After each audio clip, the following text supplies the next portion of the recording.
Alright, here's my own interpretation of reality. So, just throw it out there. Um, we were all once beings of pure belief, faith, and imagination. And then we come to be alive, and we took the fruit of knowledge and became aware of I guess, existence and its mortality. And I think that we live in the devil's world, the devil's playground, and that we'll return to imagination, hopefully, I don't know, upon our death, but that this world, being the devil's playground, feeds off of that imagination and that innocence. That what we come from is a place of infinite possibility, and then we come here with a limited, finite amount of possibility. And then this world is trying to limit those so that eventually there's only one possibility. If you can't see it, it's like a soulless machine trying to take over all of existence to convert everything into predictable zeros and ones. Like, you get where I'm going? No imagination, no beauty, no nature, no nothing. Everything is preset and controlled, which means it'll be redundantly reduced down to just the simplest thing. It will go from everything and everyone and all these wonderful ideas and imaginations down to like one computer chip in an empty void. I think that that's an eventuality. A potential event, a cyclic eventuality. How do I mean that? I mean that Max Egan was talking about DNA and how it's an antenna, and I fucking love that. I agree wholeheartedly. And I think that there is an agenda to dilute and eliminate our DNA, to destroy it by lying and to corrupt it, so that it's like, if we are a computer, then we'll never pass this particular model, and we'll limit our ability to connect. Sound familiar? So our technology of our DNA is being restricted, and its generational growth is being restricted. There's some power out there that wants to make sure that we're never using more of our connective antenna DNA than they want us to. And because nothing ever stays the same in this universe, that amount will always shrink. Like, bad never gets tired of being bad. But, so like, what's the whole point of all this? My beliefs, like, so what?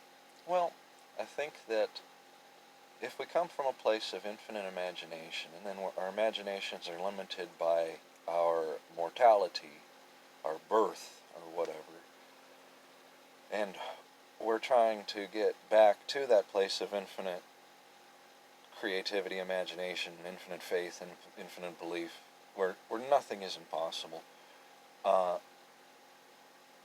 And we do go there upon our death, if we take that for granted, then what's the point of existence? And I'd say that's subjective, it's up to each of us, but this is my story, and I'm saying that, for me, what I've come to believe is that my job is to elevate that wavelength, to bring to hang the clothing line a little bit higher, to twist the knob, to amplify, to bring it, to elevate. And how do you do that? How do you elevate your imagination in a world that's crushing out imagination and the DNA that houses it? Well, I had vaxes when I was in the Army, and they put all kinds of unknown shit in me. And I'm assuming this plan's been around a lot longer than the last 2 years, so whatever is going out now is probably already been going out, right? That's how this thing's going to operate. So, there's no saving me if it's all, well, your DNA is bunk, there's no entering the narrow path, your your radio signal will never receive, your transmitter will never receive the come home signal, you're going to miss the, what do they call it? I don't believe in it. What do they call it? When people are taken away, when they rise into heaven, you know what I'm talking about. But if we come from a place of infinite imagination, and that is our DNA, is infinite imagination, then I have to believe that there's a component in my DNA that can repair any part of my DNA. So, shouldn't I be spending my efforts on trying to repair my DNA, and how do I do that? By reinforcing it. What is my DNA if not my imagination? The imaginated, the offspring, the ideas, the labors, the friends, the perception, like, what is reality if it's not observed? My DNA is observing reality. If I observe more reality by being more active and having more offspring, then I am, I think that makes sense. So in other words, my job right now is to repair my DNA by being as imaginative as possible. And I got to qualify by saying a positive wavelength, because I could be negatively imaginative and that would just kind of pollute the pot and make it worse. But in the end, imagination will win, because the closed-mindedness and the void of evil and whatever you want to call it, the soullessness of possessive power and dominance, they'll never be able to match the innocence of a child. It just can't, because we both come from the same place. Like, that shell of empty imagination was built inside of an infinite possible, we're the infinite. So, to think that a thing constructed in the infinite could absolve the infinite, to destroy, cancel out the infinite, is absurd. It's like saying God created a thing that will destroy himself and then there will be nothing forever. Well, that doesn't make any sense. So, the victory here isn't going to be had by us when mankind finally addresses, the final robotic invasion control of the universe. No. Our victory is to be had day to day in our life as a child, elevating that creativity, coming up with new ideas. We don't even have to save the world. We just have to be children. If you look at the book of Matthew, it makes it very clear how important children are in heaven. We build it. Children are heaven. God is in the face of children. I don't need to say any more on that. So, plan of action: stoke your imagination.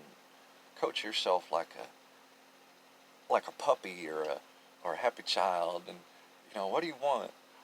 What's new? What's different? Think outside the box. Let your mind wander. Take little risks. Ignore the beaten path. I'm not saying wage war. I'm just saying they want you watching the same shows, thinking the same thoughts, coming to the same conclusion, going to the same finish line. Well, true freedom is picking your own reality and who your heroes and villains are and what the goals are and your trials and tribulations. Go back to Sun Tzu and Confucius and all them and talk about how we create our own enemies. We create our own villains. We create our own obstacles. Go back to the Bible. Those who live by the sword die by the sword. We're gonna pick our own uh, negative pole. We're gonna polarize ourselves, and our job is to figure out how to climb on that pole. Do we want to climb towards positive,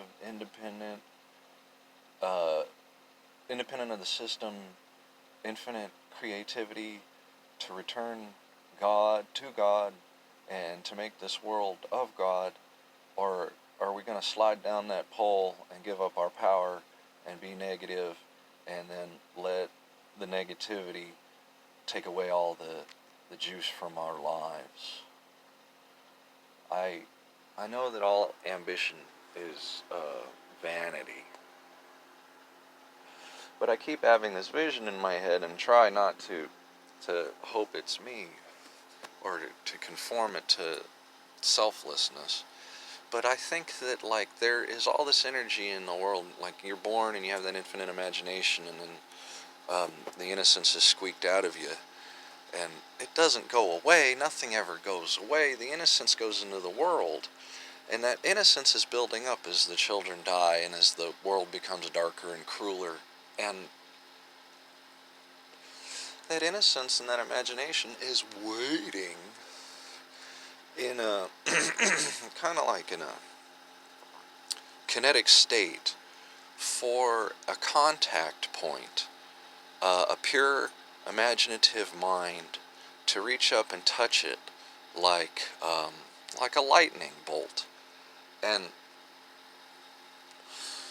if it's me and I reach that level of infinite imagination and I'm able to bring it back down to the ground it to people, I'm able to convey the thought of infinity, or whatever the process involves, and it kills me. Fucking cool, right? So what better way to die?